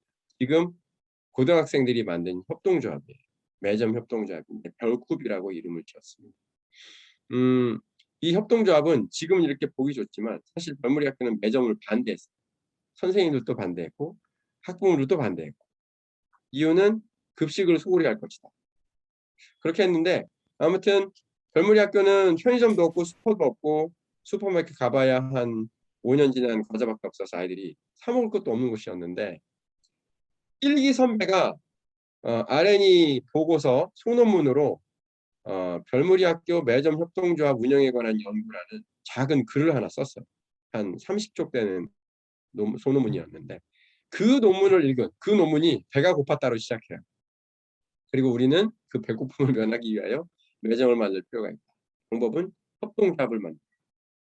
그걸 들은 이기가 다시 기획하기 시작했고 뜻을 모으고 어디에 물건을 갖다가 배치했을 때 부모들도 오케이 유기농이네 좋아 선생님들도 괜찮아 건강하겠다 이런 것일지 시장 조사 다 하고 여건 만들어서 만든 게 바로 이 월급 협동조합입니다. 코로나 상황에서 아이들이 코로나 장학금까지 줄 만큼 성과가 좋았어요. 이게 저희 학교의 중액교육 과정입니다. 중학교는 이런 것만 해봐도 바뀌어요. 게임 해보고 또 도깨비 시장 열어서 서로 교환하면서 용역이 어떤 화폐를 대신하는 것들을 경험해 보는 것만 가능한데, 고등학생들은 실제적으로 이렇게 만들어 보지 않아요. 이렇게 구현해 보지 않으면 생각과 삶이 안 바뀐다는 걸 알았어요. 그래서 이런 것들을 해보았는데 너무나 효과적이고, 이런 걸 배웠던 아이들이 경영, 경제, 그다음에 그 사회복지 이런 쪽으로 진학을 많이 했죠. 그러니까 이게 중액교육 과정의 어떤 핵심이라고 볼 수 있겠습니다. 이것을 교과목으로 만들어내는 거죠. 경제를 6, 7, 8, 10, 11, 12까지 지속적으로 아이들이 배울 수 있게 하고, 사회 문화를, 그다음에 인권을, 그다음에 여러 환경 생태를 발달 단계에 맞게 간접적인 것만으로도 납득이 가고 배움과 성장이 있을 때는 그렇게, 직접적으로 해보지 않으면 안 바뀌는, 특별히 고등학생들 직접 해볼 수 있게 하는 것, 이런 것들을 통해서 아이들이 별무리가 원하는 어떤 가치를 갖고 있는 그런 학생들로 크는 것들을 발견했습니다. 저희가 이것을 러닝 코어라고 얘기하고, 이것이 교육과정 속에 구체화되기 위해 굉장히 애를 쓰고 있습니다. 역량교육과정 간단하게 말씀드리면 보통 4C's 얘기하죠. Communication, Collaboration, Critical Thinking, Creativity라고 얘기하는데, 이런 역량들도 사실은 진짜 열심히 논의했습니다. 역량이 뭐고, 어떻게 학생들에게 구현될 수 있고, 어떻게 평가할 수 있을지 열심히 연수했고, 미국의 펜실베니아 주인가요? 그 주의 역량을 3년 동안 연구하고 오신 그런 전문가들을 모셔서 역량이 무엇이고 별무리 학교는 어떤 역량을 선택해야 하는지 배우고, 이렇게 중액교육 과정에 넣었습니다. 그래서 중액교육 과정이 그 가운데에 있고, 학점제 중심의 교과교육 과정, 그 다음에 교과 멘토링, 학생의 자기 존중감, 자아 정체성을 기반으로 한 어드바이징, 이것이 별무리 학교의 맞춤형 교육 과정이라고 할 수 있습니다. 그 중에 러닝 코어, 이번엔 역량입니다. 사고력, 의사소통, 자율관.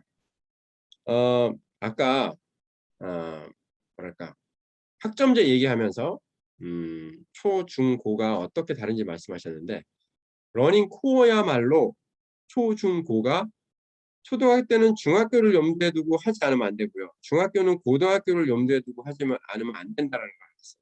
이게 하루아침에 뚝딱 되지 않죠. 책을 읽어도 한 권 읽어도 10권의 효과를 내는 때가 있고요. 10권을 읽어도 한 권밖에 효과가 없을 때가 있어요. 그래서 저희는 사실 사고력은 독서와 서평과 친구가 쓴 서평을 평가하고, 그 서평에 대하여 평가에 대하여 내 생각을 이야기하는 과정을 통해서 사고력은 형성된다라고 생각해서 6학년부터 12학년까지 독서 교육은 꼭 시킵니다. 독서가 있고, 이 책을 읽지 않고 서평을 안 쓰면 또 졸업장을 안 줘요. 졸업장을 안 주는 조건이 이렇게 많아요. 아무튼 그러나 그 사고력 형성을 위한 최소한의 독서는 있어야 한다고 생각하고 있고, 이게 없으면요, 이 사고력이 없으면 의사소통이 불가능해요. 말은 하겠죠. 하지만 철학이 있고 맥락이 있는 의사소통을 못한다라고 결론했고, 특별히 사고력이 바탕이 되고 그 사고력을 바탕으로 한 의사소통이 진짜 역량이다. 그리고 나아가 아이들은 링걸 리터러시, 언어적 문해력이겠죠. 두 번째, 미디어 리터러시, 그 다음에 IT 리터러시가 있어야 한다. 그래서 보시면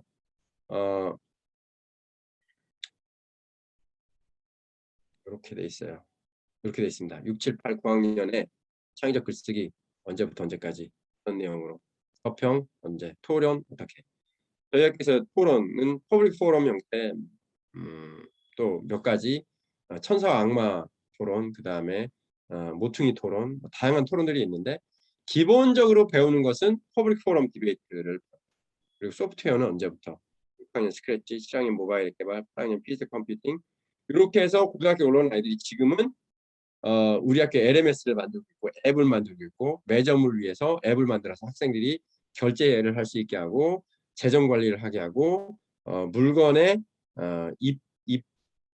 입고를 컨트롤하는 앱들을 만들어서 쓰고 있어요. 아이들이 친구를 위해 만들어줍니다.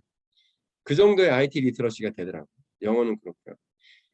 자기관리까지 이렇게 해서 학년에 맞게 딱딱딱딱 집어넣고 내용들을 해서 교육과정 속에 집어넣었습니다. 이것이 저희 별무리 학교의 중액교육과정이고 실천 사례는 말씀 못 드릴 것 같습니다. 시간이 없어서 여기까지 예. 별무리 학교의 중액교육과정 간단 맛보기만 해왔습니다. 예, 교장 선생님, 저희가 다음에 꼭 한번 중액교육 과정으로 더 모실 수 있는 기회가 아니요, 있었으면 아니요, 좋겠습니다. 예. 뭐 별 말 없어요. 이게 다예요. 예, 저희 질문이 조금 더 들어왔는데, 사실 제가 질문을 위주로 말씀드리긴 했는데, 사실 소감들도 굉장히 많았습니다. 그래서 굉장히 감명 깊은 부분들, 또 경험을 통한 생각과 삶의 변화가 또 진정한 학생 성장을 위한 교육인 것 같다. 이런 말씀들도 있으셨고요. 이제 그 멘토 플랫폼 아까 말씀해 주셨잖아요. 학점제 하실 때. 그런 멘토 플랫폼에는 몇 분 정도 계시는지 좀 궁금하다는 질문이 있었고, 이런 강사분들이 이제 마을 전문가와 학생으로 모셔온 분을 강사로 모셨을 때, 이제 이것을 제도권 안에서 좀 상상해 봤을 때, 좀 예상되는 어려움이나 혹은 조금 뭐 주의해야 할 점, 좀 유념해야 할 점이 있으면 어떤 것들이 있을까요? 네, 멘토링 플랫폼은 계속적으로 이제 늘어나고 있고요. 일단 교사와 학부모가 교사는 무조건 의무입니다. 그리고 그러면 한 40명 정도 되겠죠. 그리고 교직원들, 심지어 행정실 직원조차도 저희는 교수 개설권이 있어요. 교수 학습 개설권이. 학생들이 요청하면 개설해 주십니다.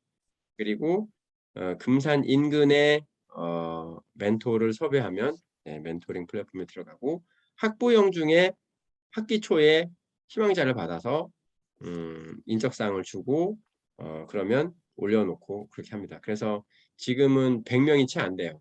현재는 이 플랫폼이 게시된 지가 지금 올해 3월 달이었고 계속적으로 늘려나가고 있고 부모님들은 사실 조금 두려워해요. 조금 두려워합니다. 왜냐하면 그러니까 아직 부모님들은 매우 전문적이고 매우 교육적이어야 한다라고 생각해요. 그런데 지금 사실 기업가 정신하고 비즈니스 그 스타트업과 관련된 멘토로 들어와 계신 분이 있는데 너무 잘하시거든요. 너무 잘해요. 사실 지금 딴 채널에서는 그거 하고 있어요. 그런데 그런 사례들이 되고 이제 이렇게 나누면서 좀 더 이렇게 활성화될 것 같고 저희가 섭외가 된 분을 이렇게 중심으로 하기 때문에 그렇게 폭넓지는 않습니다. 네. 두 번째로 마을 전문가들이 어떤 제도권에 있어서 마을 교사 혹은 어떤 교과 멘토 등등이 제도권에서 교육 현장으로 투입되는 것에 대해서 어떻게 생각하느냐 이렇게 물으셨는데 저희 학교는 일단 예를 들면 복공 전문하시는 분이 우리 학교에 멘토로 들어와야 한다라고 제안이 있거나 직접 오시는 분도 있어요. 막 드론 들고 나 항공운항 전문인데 내가 비행기를 가르칠 수는 없고 드론이라도 가르치고 싶다. 그래서 막 드론 갖고 와서 하시는 분들이 있거든요. 그런 분들이 있는데 일단 단계는 그래요. 그러면 일단 교감과 교장이 어떤 사람인지 저기 조사를 합니다.